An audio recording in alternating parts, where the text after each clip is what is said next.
down to the day-to-day activities that happen in a manufacturing environment, it is all about making the best use of the resources we have available to us on the day, as well as understanding the capacity requirements. Capacity planning or resource planning is a long-term decision that establishes a business's overall level of resources. MRP2 plays a vital role in capacity planning. Both MRP and CRP rely on accurate information which comes from the MPS. Remember, rough cut capacity planning, RCCP, is a control technique used by manufacturing companies to ensure that there is sufficient capacity.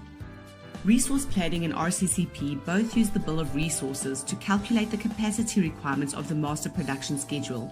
This Bill of Resources is a list of the required capacity and key resources needed to manufacture one unit of a selected item.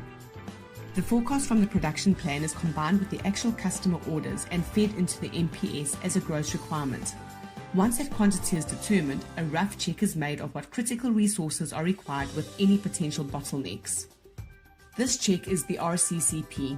If there are problems with the resources or bottlenecks, then some replanning of the MPS is needed.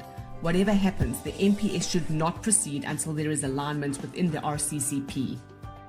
A number of elements are incorporated in this planning run, including the bills of material, the inventory status, and the planning data. Once the availability of materials is known, the planner will know what can be produced.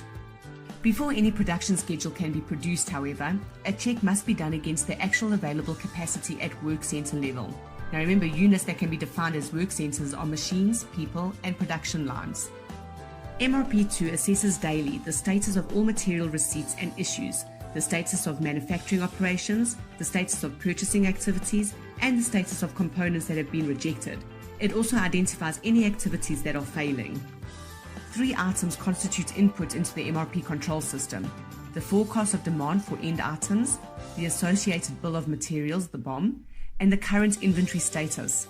This information is obtained from 3 sets of documents generated by the MRP system: master production schedule, item master file, and inventory status file. The item master file contains all information about an inventory item, such as the unique part number, description, procurement lead time, order quantity methodology, and lot sizes, etc. Whilst the inventory status file changes constantly as it shows the level of inventory as well as the warehouse location.